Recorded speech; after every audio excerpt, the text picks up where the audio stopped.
Folks, welcome back.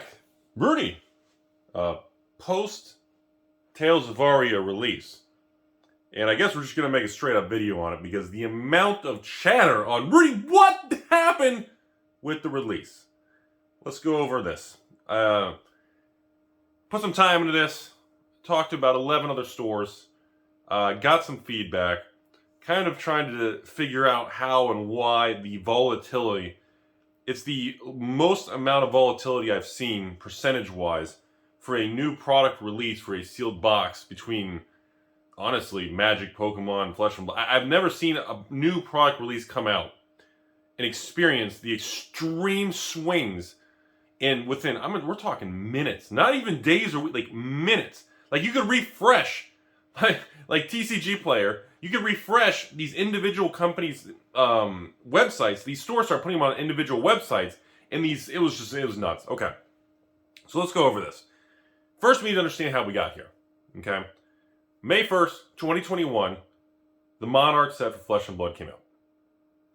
There was almost hysteria in people pre-ordering the boxes for $650 to almost $700 a box for the first edition Monarch.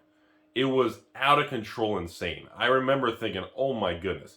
And then I ran my little promotional kit with the promo items, the cards, and all this stuff. And I sold it for $9.99 thinking, okay, at least it's like, 20, 30, 40, 50, 80, and 69% off market price. I thought it was decent because it looked like it was going to keep going. Then, post-Monarch release, all these people hoarding and saying they didn't have it, turns out everybody just started unloading because the price started dripping lower and the whole falling knife thing, people freaked out. Then, in the last 45 days, we started to approach the Tales of Aria launch. What happens?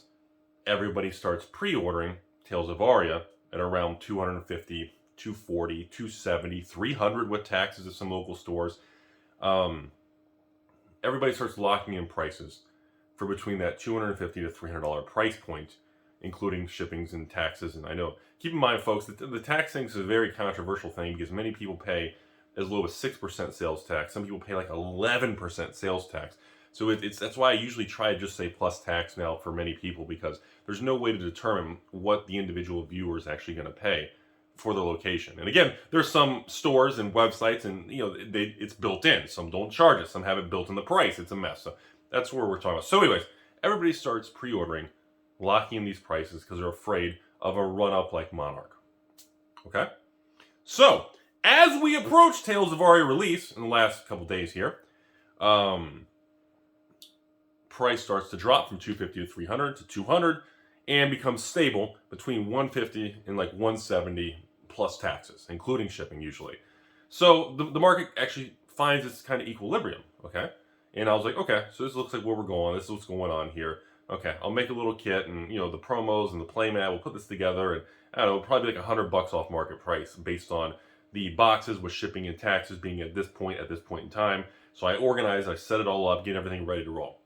Okay, then a very fascinating, I almost want to use the term Black Swan event, but I don't know because we don't have enough data to see if this is going to be considered a Black Swan event or an event that's going to reoccur for all future releases of Flesh and Blood or other card games that move forward.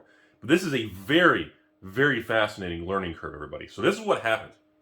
So all of a sudden, I'm running the sale and I'm doing this stuff, and all of a sudden, I get a couple patrons like, dude, Rudy, did you see what's happened? Like literally, like the last 1 hour, like in the last 45 minutes. And I was like, what's going on? What's something like I was looking? I started googling like news, like something was going on, and apparently, on the release afternoon or night, depending what time zone you're in, the market price started to swing like crazy, and I was like, okay. And apparently, there were posts going up. People were linking. Some people sent me links to individual companies' websites that start fire selling the Tales of Aria first edition boxes for $99. One even did $96.69 for a giggity there. And I'm just like, that's a really cheap price. Like, I would buy at $96 a box, and I'm like, what's going on here? So I actually started looking out. I asked some of these people, hey, contact the store, send a message, like, do you actually have the product? Do you have like thousands of hidden boxes and the print runs bazillion boxes? Like, let's get some context here. Is it overprinted? Did nobody actually want the product? Is it one big pump and dump scheme and everyone just, well, nothing else to pump, so it's all just dumping on each other? Like, what's going on here? Like, seriously, what's happening? Turns out, most of the results and most of the data I got back, it turns out most of these stores who pre-ordered these boxes in the last 30 to 45 days, the customers were so pissed off. We talked about this in the other video, by the way, a few days ago. Is my light flickering? I think I need to do both. Or am I just going crazy? Maybe I'm losing my mind. Turns out, most of the stores that were fire selling on the day of and the night of release, they had a lot of their customers were furious because they locked in a case of Tales, which is 4 boxes, not 6. 4 boxes of Tales for, let's say, $1,000. 4 boxes of Tales for, let's say, $900. Plus tax, by the way, for most when they go locally. So it turns out what happened was the stores and the customers who did these pre-orders 2 months ago were really upset. The customers were refusing to accept and overpay because the market price had swung so much that a lot of pre-orders, and I mean a lot, I'm estimating from at least the feedback, I'm going to take a guess here, I don't have a firm number, I'm going to guess it looks like between maybe 300 to maybe 1,000 boxes. Essentially, people just said, screw you, middle finger, and they rejected the pre-order price and the lock-in. Some stores were willing to lower the price to the day of release to still get just the orders filled and to just keep peace in the store type thing. Other stores said, well, fine, screw you, you're hoes, you're never going to get another pre-order. Because again, when the pre-order price goes up, the customers come marching in. I'm here to pick up my $10,000 that I locked in for $2,000.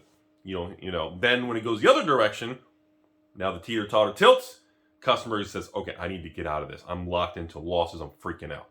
So it turns out, at least from what I'm gathering, is at that point in time when the pre-orders start getting canceled like crazy, that were locked in very, very high price in the mid 200s plus tax, these stores had to raise the capital. At least 3 of the stores specifically stated they had between 50 and 100 boxes, and they had to raise the capital because they had to pay the distributor. Remember, many LGSs around the country are usually on 30-day net terms, maybe credit card. Maybe they have agreements with distributors if a smaller store can't pay for the product fully up front. There's a lot of terms that they can apply for and things like that.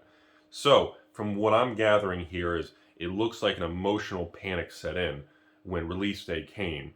People who had locked in these boxes freaked out. So they had to raise capital. A massive supply hit the market. Everybody just fire sold them because they needed to get them off the books and raise the money, etc., causing a massive volatility swing unlike anything I've ever seen. So in conclusion of the story, it feels like because Monarch went to almost $700 a box, which 2 boxes would have been $1,400 with taxes and shipping, and that's with no promos or nothing. Just 2 boxes were $1,400 by themselves. And people were so freaked out that the same thing was going to happen with Tales. Many people locked it in really early to prevent that. The market decided to say, hold my beer, did an inverted effect, and this time went straight down at launch. So, what does that mean moving forward? What can we learn from this? Well, that reinforces what I tell everybody. You cannot predict the damn future. These people trying to speculate and predict that. Rudy, today's box price is $146.25. I'm in an 8% sales tax. My cost per box, about $169.69. If you're selling your boxes above $169.69, I'm gonna be out, dude. I'm gonna close my account. Okay. Thank you for the feedback. I wish you the best.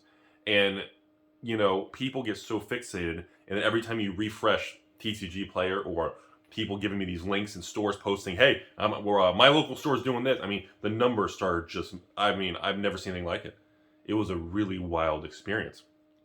I decided to you guys can see my other video when I did my little assembly line and everything, and getting everything pumped, and try to pump and prepare and get these things loaded and ready to ship and everything. And I didn't really want to keep trying to change and time prices. I made the video in advance by a few days. I said in the video the price I'm doing. The market just went boom, boom, boom, boom, boom.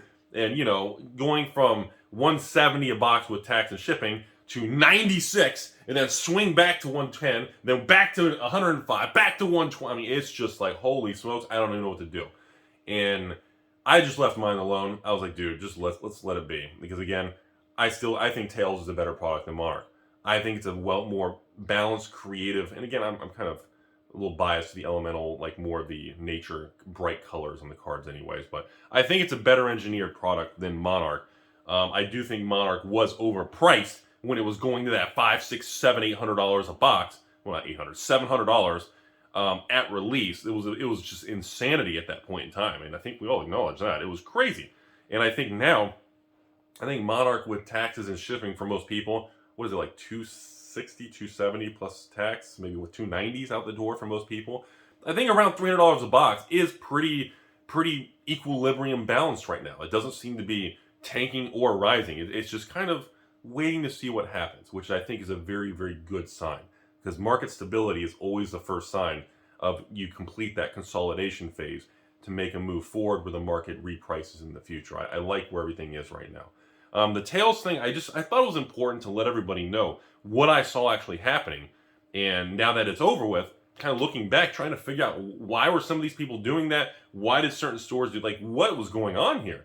And I thought it was a story that needed to be recorded in a video, placed on YouTube so that's stored for future reference so everybody can remember what happened. And, you know, if I had to take a guess, I think we're going to have the exact inverted.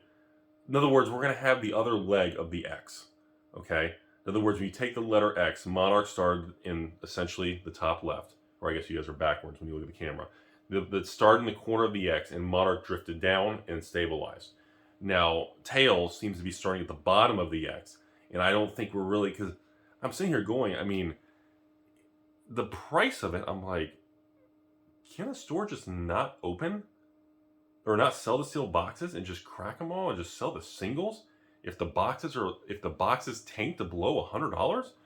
I mean, I'm pretty sure you can probably make more money just the singles. Anyways, and yeah, so I think we're going to start low this time, and we're going to have a completely different trajectory on this particular product. Now, I could be wrong, and the product could just age, and the market can completely reject the product. Remember that. At the end of the day, the market makes the final decision on whether or not a product is accepted or rejected. People like me, other people on social media, and other people who get haircuts, you know, I like to kind of follow and watch what's going on. But the market's going to make the ultimate decision for all of us. And from at least where it stands right now, it feels like all of a sudden, 48 hours later, which is today, Sunday morning, it feels like all of a sudden that extreme pressure has been lifted. Like all of a sudden the volatility went from this, and now we're just like this, and now it's starting to. In other words, if you're a Wall Street guy, the fear index or the VIX or the cost, the premium, the fear of how much a put option, in other words, the premium and the fear level that's gauged on this scale that determines how much an insurance policy costs when buying downward protection. I feel like it's leveling out, which means the fear is cooling. So that's where I think we're at right now. So moving forward, to wrap up this video, I'm sure it's a flesh and blood video, and most people have already thumbed down and left anyways, but most importantly, it's a very interesting learning experience and conversation. And of course now, this brings to the end of the video. People ask me already, dude, Rudy, what the hell? If first edition tanks, it's already down to the low 100s a box. If first edition drops to $80 a box, dude, what's going to happen with the unlimited boxes? It's going to completely nuke it. It's going to become Fallen Empires and Chronicles 2.0. I've already been getting messages like that nonstop. I don't have the answer to that, but I can tell you what I do know, which is Tales Unlimited there's no Tales Unlimited right now, and I'm pretty sure there's not even Tales Unlimited in the next, I don't even think it's coming in a couple weeks. It might be months. I don't have any dates for an Unlimited kit or promo, or, I mean, I know there's going to be a Tales Unlimited. I know we want to do a kit with a little promo and a little package, but I kind of before, you know how we did the Monarch Unlimited, which went over really well. It was kind of funny because the Monarch Unlimited kit we did, which was a case of Monarch and all the Blitz decks and promos and playmats, you know, that kit was only a couple $100. And I gotta admit, that was probably the most positively feedback received item out of the first edition kits, except maybe the very, very beginning from 2 years ago. The amount of people who bought that and actually just really loved it because it's so cheap and they just got to play the game was extremely positive. Now, of course, we fast forward and the market's completely just tumbleweed city. Like, no, you can't even ask a store to buy unlimited boxes right now. Like, it's insane. Like, they are just like, I'm not touching that. That's like a mortgage-backed security. Like, people are freaking the hell out over it. So moving into Tales, if I had to take a guess, probably the company is going to wait and monitor the market and determine when the market is able, if and when the market is able to absorb a cheaper player version to play the game. Now, because I mean, come on, let's use common sense. If option A happens and Tales First Edition collapses to $50 or $70, let's be realistic, $70 a box, the company's probably not going to be putting out Tales Unlimited. Let's be honest. If the first edition box is $70, the Unlimited box is usually going to be like half the price of the first edition. And the numbers and the finances and the costs and the actual logistics don't work. The stores won't buy it. Customers aren't going to sell it. The market's going to seize up, and it's just going to be a stalemate. So I'm pretty sure they're probably going to watch, because that's what I would do. If I had to determine what to do with it, I would sit back and say, okay, well, the market's going to tell us when it's ready. They're going to let the market determine, not when. LSS is not going to, in my opinion, again, I can't speak on their behalf. In my opinion, I don't think they're going to choose the date. I think the market's going to kind of tell them when it's ready. That's my theory of the whole thing. Because right now, I've already had people like Rudy. I had 90 boxes of Tales First Edition or LGS. We sold most of them locally. We sold the other half online really quick on Saturday. We freaked out. But dude, Rudy, will you take the Unlimited? We're on the hook for like 50 or 60 Unlimited boxes. I'm freaking out, man. We don't have it. Like, I've already had messages of people freaking out on Unlimited, and there's not even a date or anything about it. So it's like, dude, calm down. Anyway, so now let me go to the other side of the coin. I gave you guys the bear case. I think it's important to go over that. Let me give you the bull case here. So, Tales Unlimited, low 100s. I'm sure whatever's today. Last time I saw Tales in 110, then I saw it back to 130, then I saw it back to 140s, then back to 120, then 129, then 130. It's every time you refresh the damn screen, it changes. So, let me give you the other side of the coin. We're starting at the bottom of the letter X now. Time starts shifting forward. All the products pretty much out there and in transit to everybody right now. So let me paint a different picture here. Now the bull case, this is the bottom. We don't go below 100 anymore. This was a black swan event, similar to what happened with, Conspiracy 2, Take the Crown, back in 2016, 2015, 2016 range, where Wizards made a comment saying, oh no, Conspiracy products are printed demand. Conspiracy 2 is we'll print what we need to do. The market freaked out, including myself. I was doing a couple hundred mass box opening there, and every single card collapsed. Literally collapsed. It was a straight up fire sale panic. If anybody remember those videos from 2016, classic Conspiracy 2 videos, and the mass box opening. And I made the judgment call. I pulled down about 40% of all I had like 400 or 500 copies of each rare. I had, maybe 2,000-3,000 copies of every common card. Maybe 800 copies of every uncommon. And at the time, I remember this very clearly. I pulled down all the uncommons of value, like Serum Visions and Palace Sentinel, or, oh my god, what were those cards? Beast Within? Exploded Vegetation? I can't remember. I pulled them all down. I literally pulled them down. Because there were stores that freaked out so much, they started doing like 4 Serum Visions for 99 cents shipped on eBay and TCG Play. It was insanity. And I was like, I'd rather just keep the cards. And, that was a really interesting time. And a case study that I learned that emotion and fear of the market, and this was Magic related, nothing to do with Fab, but I learned so much from that. When the emotion and the panic becomes so extreme, there are moments in life that you just got to walk away. You got to just literally pack the balls in a suitcase and you just got to walk out the side door. You just literally got to let them all fight each other and attack each other and nuke each other's price and just wreck each other's wallets, and you got to walk away, And that was something, even when I was doing this Tales thing, I was like, dude, I don't know what's going to happen. If for some reason the market collapses completely, I guess I'm just going to keep the product. And honestly, I'm okay with that. And these are kind of speeches and perspectives that you have to consider. Kind of the whole Schrodinger's cat situation. Cat's in a box, you don't know if the cat's healthy and alive or the cat is unfortunately deceased. You don't know, so you got to treat the box as if the cat is both. I know, maybe Schrodinger's a great thing. Google it. And it's one of these situations where you have to mentally prepare for all good and bad possible outcomes and hope for the best and prepare the worst.